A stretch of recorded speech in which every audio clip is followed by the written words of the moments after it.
दोस्तों Titan limited और UPL जैसे स्टॉक कभी ना कभी पेनी स्टॉक की कैटेगरी में आते थे। क्या ऐसी खासियत थी इन दोनों स्टॉक्स में जो कि इनको 10, 15, 20 सालों के अंतराल पे ही एक मल्टी बैगर स्टॉक की कैटेगरी में ला दिया।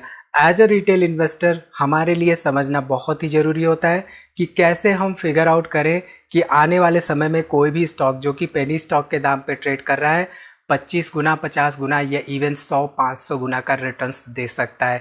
नमस्कार दोस्तों, स्वागत है आप सबका एक बार फिर से स्टॉक फॉर रिटेल पर स्टॉक मार्केट से जुड़ी एक नई जानकारी के साथ। तो दोस्तों वीडियो बहुत ही ज़्यादा इंटरेस्टिंग और साथ ही साथ इन्फॉर्मेटिव भी होने वाली है, क्योंकि इस वीडियो में हम आपके द्वारा पूछे गए स्टॉक ट्राइडेंट स्टॉक के बारे में डिस्कस करने वाले हैं। आप में से बहुत लोगों ने कमेंट्स में पूछा था कि सर ट्राइडेंट स्टॉक में क्या हमें इन्वेस्टमेंट करना चाहिए या नहीं, कितना कॉन्फिडेंस होना चाहिए हमें इस पर्टिकुलर स्टॉक में, क्या ये वाकई में आने वाले समय में हमें रिटर्न्स देने का पोटेंशियल रखता है या नहीं। तो इस वीडियो में हम डिटेल में बात करने वाले हैं स्टॉक के बारे में।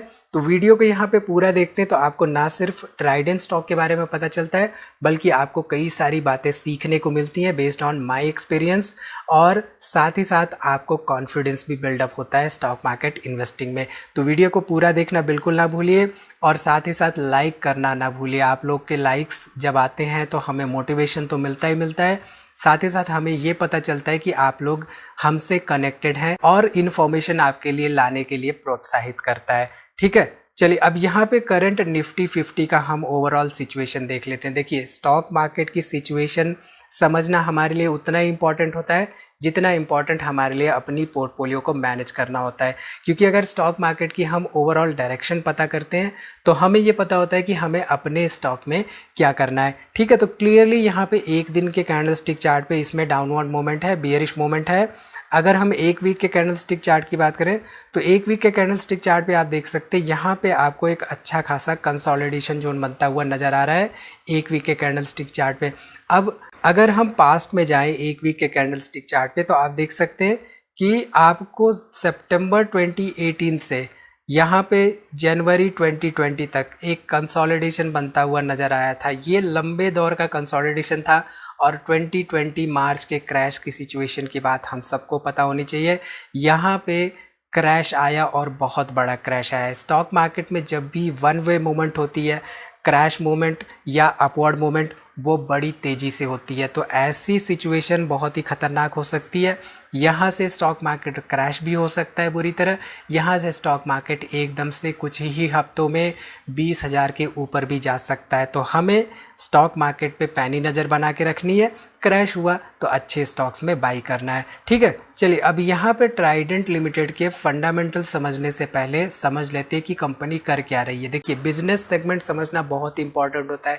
कोई भी कंपनी क्या प्रोडक्ट मैन्युफैक्चर कर रही है ये समझना बहुत इंपॉर्टेंट होता है, और वो प्रोडक्ट्स हमारे आसपास मार्केट में मिल रहे हैं या नहीं वो समझना बहुत इंपॉर्टेंट होता है। कई सारी कंपनियां ऐसी लिस्टेड हैं स्टॉक मार्केट में जिनके की हाई फाई प्रोडक्ट्स आपको वेबसाइट पे तो देखने को मिलते हैं, बट वो आपके आसपास कहीं पे भी देखने को नहीं मिलती है। तो ये basically bed, bath, paper, yarn, chemicals, energy and recently इन्होंने वेंचर किया एफएमसीजी सेक्टर में भी।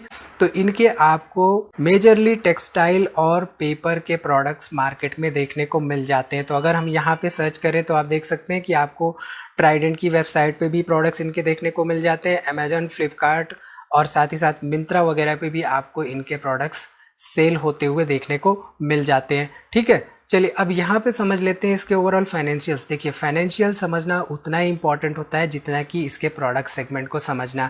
हमने ये देख लिया कि इसका बिजनेस ऐसा है कि हमारे आसपास कहीं ना कहीं प्रोडक्ट्स की सेल हो रही है। ठीक, अब यहाँ पे अगर आप रेवेन्यू पे ध्यान दीजिए तो ईयर ऑन ईयर रेवेन्यू में आपको ग्रोथ होती हुई दिखाई दे रही है। 2017 में 4,700 करोड़ का था रेवेन्यू और 2019 में 5,200 करोड़ का। हालांकि 2020 में रिड्यूस किया और साथ ही साथ 2022 में आप देख सकते हैं कि आपको 7,000 करोड़ का यहाँ पे रेवेन्यू देखने को मिला।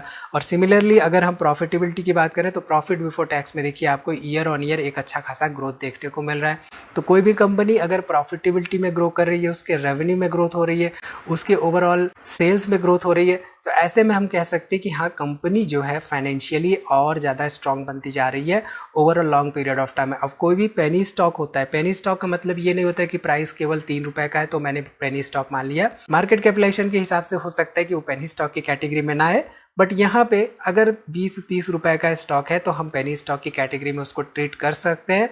यहाँ पे क्लियरली आप देख सकते हैं कि आपको year on year sales, profitability और रेवेन्यू में ग्रोथ देखने को मिल रही है। और साथ ही साथ फ्री कैश फ्लो की बात करें तो आपको year on year positive free cash flow देखने को मिल रहा है। हालांकि फ्री कैश फ्लो में आपको इंक्रीजिंग ट्रेंड नहीं देखने को मिल रहा है। ठीक है, स्टॉक मार्केट में सीखते हैं तो हम कॉन्फिडेंस बिल्डअप करते हैं। सीखना बुरी बात नहीं है, सीखना हमेशा चाहिए और आप सीख सकते हैं फिनग्रैड के प्लेटफॉर्म पर। फिनग्रैड बेसिकली एक ऐसा प्लेटफॉर्म है जहाँ पे कई सारे इन्फ्लुएंसर्स के आपको कोर्सेज मिल जाएंगे, आप इनको एनरोल कर सकते हैं और सीख सकते हैं। यहाँ पे हमारा भी वेबिनार आपको मिल जाएगा कि आप मल्टीबैगर स्टॉक्स कैसे आइडेंटिफाई करते हैं, और साथ ही साथ हमारा कोर्स यहाँ पे मिल जाएगा value investing course for beginners, जहाँ पे हमने बता रखा है कि कैसे हम वाकई में अच्छे स्टॉक्स को फिगर आउट कर सकते हैं। ठीक है, तो इसकी लिंक्स हमने डिस्क्रिप्शन में दे दी, आप वहाँ से इसको एक्सप्लोर कर सकते हैं। और साथ ही साथ पॉलिसी बाजार पे आप कई सारे हेल्थ इंश्योरेंस प्लान्स को कंपेयर करके अपने लिए बेस्ट सुटेबल हेल्थ प्लान ले सकते हैं। देखिए, हेल्थ इंश्योरेंस भी लेना एक तरह से इन्वेस्टमेंट ही कहा जाएगा, क्योंकि हम अपने फ्यूचर में आने वाले हेल्थ रिलेटेड बुरे दिनों के लिए ये इंश्योरेंस प्लान लेते हैं। यहाँ पे अगर आप डिस्क्रिप्शन में दिए गए लिंक से इंश्योरेंस प्लान्स लेते हैं तो आपको अप टू 25% तक डिस्काउंट भी मिल सकता है। देखिए, यहाँ से कोई भी तरह का प्रमोशन नहीं है, किसी भी तरह का हमने पेड वीडियो नहीं यहाँ पे कर रहे हैं। बस अगर आप हमारे लिंक से हेल्थ प्लान्स लेते हैं तो हमें एक छोटा सा वहाँ से कमीशन मिलेगा और कुछ नहीं है, आपको कोई भी वहाँ पे पैसे एक्स्ट्रा नहीं खर्च करने पड़ेंगे। ठीक है, तो इनकी लिंक्स और डिटेल्स वगैरह आपको डिस्क्रिप्शन में दी गई, आप वहाँ से हेल्थ इंश्योरेंस अपने लिए ऑप्ट कर सकते हैं और साथ ही साथ टैक्स भी सेव कर सकते हैं। ठीक, चलिए अब यहाँ पे शेयर होल्डिंग पैटर्न देखते हैं ट्राइडेंट लिमिटेड का। देखिए, शेयर होल्डिंग पैटर्न भी एक इंपॉर्टेंट मैसेज हमें दे रहा होता है किसी भी कंपनी के बारे में, किसी भी स्टॉक के बारे में। तो यहाँ पे आप ध्यान दीजिए तो 72% के आसपास यहाँ पे प्रमोटर्स है, कोई भी प्रमोटर शेयर होल्डिंग की प्लेजिंग नहीं हो रखी है। साथ ही साथ 25% के आसपास यहाँ पे पब्लिक इन्वेस्टमेंट है और यहाँ पे आप देख सकते हैं केवल और केवल 2-2.5% के आसपास आपको इंस्टीट्यूशनल शेयर होल्डिंग यानी कि क्वालिफाइड इन्वेस्टर्स का इन्वेस्टमेंट देखने को मिल रहा है। तो किसी भी कंपनी में अगर 10-15% से ज़्यादा क्वालिफाइड इन्वेस्टर्स है और उसमें 40-50% से ज़्यादा प्रमोटर शेयर होल्डिंग है, तो ऐसे में बिना किसी फाइनेंशियल एनालिसिस के हम उसमें इन्वेस्टमेंट कर सकते हैं। हालांकि हमें अपनी इन्वेस्टमेंट को ट्रैक करना होता है, क्योंकि एकमात्र डिसाइडिंग फैक्टर नहीं होता है कि हमने देख लिया 15% से ज़्यादा इंस्टीट्यूशन है और हम खुशी खुशी गए उसमें बाई कर लिया, स्टॉक के प्राइसेस नीचे गिरने लग जाएंगे, फिर हम पैनिक में आ जाएंगे। तो मॉनिटरिंग बहुत ही इंपॉर्टेंट होता है किसी भी इन्वेस्टमेंट में। ठीक है, यहाँ पे क्लियरली देख सकते हैं कि सिंस 2% इंस्टीट्यूशंस हैं तो हमें यहाँ पे एकदम से बल्क इन्वेस्टमेंट बिल्कुल नहीं कर देना है। ठीक, चलिए अब यहाँ पे बात करते हैं ओवरऑल फंडामेंटल्स की। देखिए, अब यहाँ पे कंसिस्टेंटली डिविडेंड पे आउट कर रहे हैं और डिविडेंड यील्ड 1.31% के आसपास है, जो कि आपको क्लियरली एक मैसेज दे रहा है कि आप इसमें एक पैसिव अर्निंग भी कर सकते हैं इन टर्म्स ऑफ डिविडेंड। साथ ही साथ कंपनी प्रॉफिटेबल है, कैश फ्लो भी पॉजिटिव है। पेट्रोस्की स्कोर 9 के ऊपर पेट्रोस्की स्कोर होता ही नहीं है। पेट्रोस्की स्कोर क्या है, ग्राहम नंबर क्या है, ये सब जानने के लिए जस्ट टाइप करिए stock for retail Petronski score, आपको वीडियो मिलेगी, आप उससे सीख सकते हैं कि कैसे हम इनका वैल्यू इन्वेस्टिंग में इस्तेमाल करते हैं। अब प्राइस टू अर्निंग रेशियो के हिसाब से और पीजी रेशियो के हिसाब से ये स्टॉक ओवर वैल्यूड जोन में आ रहा है। ओवर वैल्यूड जोन में आ रहा है क्या मतलब क्या है, सीधे सीधे हमें बल्क में बिल्कुल नहीं बाई करना है, हमें हज़ारों लाखों की क्वांटिटी में बिल्कुल नहीं बाई करना है, क्योंकि स्टॉक प्राइसेस नीचे फर्दर गिर सकते हैं। आप यहाँ पे देखिए 52 वीक्स हाई से ऑलरेडी 50% के आसपास डिप्रिशिएट हो चुका है, बट स्टिल और भी नीचे गिर सकता है। तो स्टॉक का मतलब ये नहीं होता कि हमेशा ऊपर की तरफ ही भागता रहेगा। चाहे आप यूपीएल ले लीजिए, चाहे आप कोई भी स्टॉक ले लीजिए, स्टॉक के प्राइसेस जब भागते हैं तो उसी हिसाब से गिरते भी है। यानी कि अगर स्टॉक 5 गुना 10 गुना भाग चुका है पिछले 1-2 साल में, तो अगले 6-7 महीने में हो सकता है उसमें 40-50% गिरावट भी आ जाए। तो इसके लिए हमेशा हमें तैयार रहना चाहिए और ऐसे में हमें अपॉर्चुनिटी देखनी चाहिए। ठीक है, यहाँ पर रिटर्न ऑन इक्विटी बेहतरीन है, रिटर्न ऑन कैपिटल एम्प्लॉयड बेहतरीन है और डेट हालांकि 1180 करोड़ का है, बट डेट टू इक्विटी 0.31 है। तो डेट की वजह से फेलियर के बहुत ही कम चांसेस है। तो यहाँ पे हम कह सकते हैं कि डेट का प्रेशर इनके पास नहीं रहने वाला है, तो ऐसे में कंपनी ग्रोथ पे फोकस कर सकती है। ठीक, अब यहाँ पे ओवरऑल देखते हैं इसकी इन्फॉर्मेशन। आप ध्यान दीजिए तो जो फेस वैल्यू 1 का था उसको स्प्लिट कर रखा है इन्होंने दिसंबर 2019 में।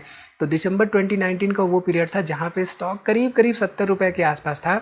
स्प्लिट करने के बाद वो 7 रुपये पे आ चुका था और मार्च 2020 के क्रैश में 3-4-5 रुपये के रेंज में ये स्टॉक चला गया था। तो स्टॉक मार्केट में जब क्रैश होता है तो अच्छे से अच्छे स्टॉक्स में बड़ी गिरावट होती है और वो बड़ी गिरावट अगर हमारे पास इन्फॉर्मेशन है तो हमारे लिए एक अपॉर्चुनिटी हो सकती है। तो यहाँ पे क्लियरली आप देख सकते हैं कि स्टॉक पहले भी 70 रुपये के आसपास जा चुका है और स्प्लिट करने के बाद भी रिसेंटली 70 रुपये के आसपास गया था, वहाँ से हमें एक अच्छा खासा डिस्काउंट मिल रहा है इसमें। तो यहाँ पे क्लियरली कह सकते हैं कि नो डाउट फंडामेंटली स्ट्रांग है, साथ ही साथ यहाँ पे आपको एक अच्छी वैल्यूएशन भी मिल रही है, बट थोड़ा सा ओवर वैल्यूड है करंट प्राइसेस पर। ठीक है, चलिए अब यहाँ पे टेक्निकल लेवल्स देखिए तो एक दिन के कैंडलस्टिक चार्ट पे क्लियरली यहाँ पे आपको बेरिश मोमेंट देखने को मिल रही है। एक वीक के कैंडलस्टिक चार्ट की बात करें तो अब अगेन यहाँ पे आप देख सकते हैं कि आपको करीब करीब 70 रुपये से 27 रुपये का प्राइस ऑलरेडी दिखा चुकी है। एक मंथ के कैंडलस्टिक चार्ट की बात करें तो अभी भी फर्दर यहाँ पे प्राइसेस हम एक्सपेक्ट कर सकते हैं कि 21 रुपये के आसपास आ सकता है अगर स्टॉक मार्केट में सडन क्रैश होता है, और फर्दर यहाँ पे 13 रुपये भी जा सकता है अगर स्टॉक मार्केट में बड़ा क्रैश होता है। अब यहाँ पे अगर हमें ये इन्फॉर्मेशन पता है कि 21 रुपये जा सकता है, 13 रुपये जा सकता है, तो हम करेंटली क्या करेंगे? करेंटली अपने आप को होल्ड करेंगे बल्क में बाई करने से। अब यहाँ पे स्ट्रैटेजी होनी चाहिए, किसी दिन 3% या उससे ज़्यादा की गिरावट होती है तो ही हम कुछ छोटी क्वांटिटी अपने पोर्टफोलियो में ऐड करके चल सकते हैं इस पर्टिकुलर स्टॉक में। तो आई थिंक यहाँ पे आपको क्लियरली समझ में आ रहा होगा कि ट्राइडेंट स्टॉक कैसा स्टॉक है और इसमें हमारी स्ट्रैटेजी क्या होनी चाहिए ओवरऑल इन्वेस्टमेंट करने की। तो इस वीडियो में फिलहाल इतना है दोस्तों, उम्मीद है वीडियो आपको पसंद आई होगी, इसमें दी गई जानकारी आपके काम की होगी। वीडियो को लाइक करिए, कोई भी सवाल हो तो कमेंट जरूर करिए और वीडियो को अपने दोस्तों में शेयर करिए। और दोस्तों यहाँ पे एक डिस्क्लेमर कि किसी तरह का रिकमेंडेशन नहीं होता है कि आप हमारी वीडियो देखिए और जाके स्टॉक बाई करिए। अगर आप हमारी वीडियो पूरा देखते हैं तो आपको कुछ ना कुछ सीखने को मिलता है और आप एक प्रॉफिटेबल इन्वेस्टर बन सकते हैं स्टॉक मार्केट में।